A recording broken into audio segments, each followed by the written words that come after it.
क्यों अधूरी है पुरी के जगन्नाथ की प्रतिमा? पढ़ें पौराणिक कथा। जगन्नाथ मंदिर की कथा। पुरी का जगन्नाथ मंदिर सारी दुनिया में प्रसिद्ध है। इस प्रसिद्ध मंदिर से जुड़ी कई कथाएं लोकप्रिय हैं। आइए जानते हैं पुरी के जगन्नाथ मंदिर की प्राचीन कथा। एक बार माता यशोदा देवकी जी और उनकी बहन सुभद्रा वृंदावन से द्वारका आई। उनके साथ मौजूद रानियों ने उनसे निवेदन किया कि उन्हें श्री कृष्ण की बाल लीलाओं के बारे में बताएं। इस बात पर माता यशोदा देवकी उन रानियों को लीलाएं सुनाने के लिए राजी हो गई। उनकी बातों को कान्हा और बलराम सुन ना ले, इसीलिए माता देवकी की बहन सुभद्रा बाहर दरवाजे पर पहरा देने लगी। माता यशोदा ने कृष्ण की लीलाओं के गाथा आरंभ की और जैसे जैसे वो बोलती चली गई, सब उसी बातों में मगन होते गए। खुद सुभद्रा भी पहरा देने का ख्याल भूलकर उनकी बातों में सुनने लगी। इस बीच कृष्ण और बलराम दोनों वहां आ गए और इस बात की किसी को भनक नहीं हुई। सुभद्रा भी इतनी मगन थी कि उन्हें पता ना चला कि कान्हा और बलराम कब वहां आ गए। भगवान कृष्ण और भाई बलराम दोनों भी माता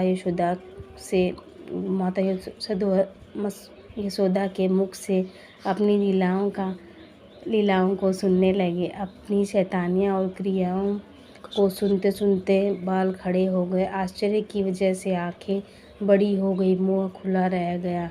वह खुद सुभद्रा भी इतनी मंत्रमुग्ध हो गई कि प्रेम भाव से पिघलने लगी।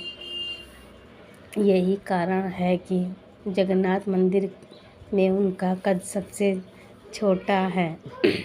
सभी कृष्ण जी की लीलाओं को सुन रहे थे कि इस बीच वहां नारद मुनि आ गए। नारद जी उनके हाव भाव देखने लगे ही थे कि सबको एहसास हुआ कि कोई आ गया। वह इस वजह से वह कृष्ण लीला का पाठ यहीं रुक गया।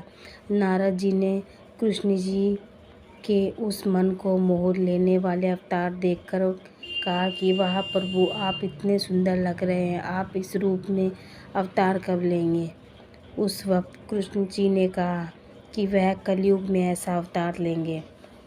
वादे के अनुसार कलयुग में श्री कृष्ण ने राजा इंद्रद्युम्न के सपने में आए और उनसे कहा कि वह पुरी के दरिया किनारे एक पेड़ के तने में उनका विग्रह बनवाएं और बाद में उसे मंदिर में स्थापित करा दें। श्री कृष्ण के आदेश अनुसार राजा ने इस काम के लिए काबिल बढ़ई की तलाश शुरू की। कुछ दिनों में एक बूढ़ा ब्राह्मण उन्हें मिला और इस विग्रह को बनाने की इच्छा जाहिर की, लेकिन इस ब्राह्मण ने राजा के सामने एक शर्त रखी कि इस विग्रह को बंद कमरे में ही बनाएगा और उसके काम करने समय कोई भी कमरे का दरवाज़ा नहीं खोलेगा, नहीं तो वह काम अधूरा छोड़कर चला जाएगा। शुरुआत में काम की आवाज़ आई, लेकिन कुछ दिनों बाद कमरे में से आवाज़ आना बंद हो गई। राजा सोच में पड़ गया कि वह दरवाज़ा खोलकर एक बार देखे या नहीं, कहीं उस बूढ़े ब्राह्मण को कुछ हो ना गया हो। इस चिंता में राजा ने एक दिन उस कमरे का दरवाज़ा खोल दिया। दरवाज़ा खोलते ही उसे सामने अधूरा विग्रह मिला। ब्राह्मण गायब था।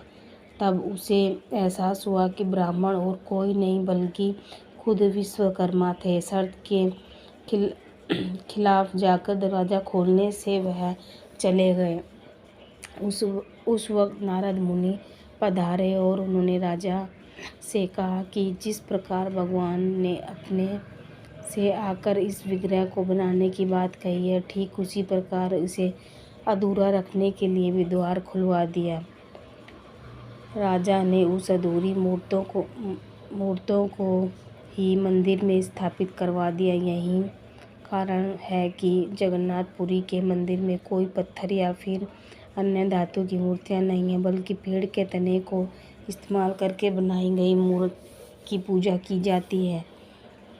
इस मंदिर में गर्भगृह में श्री कृष्ण, सुभद्रा एवं बलराम की मूर्ति विराजमान है। कहा जाता है कि माता सुभद्रा को अपने मायके द्वारिका से बहुत प्रेम था, इसलिए इस इच्छा को पूरी करने के लिए श्री कृष्ण, बलराम और सुभद्रा जी ने अलग रथों में बैठकर द्वारिका का भ्रमण किया था। तब से आज तक पुरी में हर वर्ष रथ यात्रा निकाली जाती है।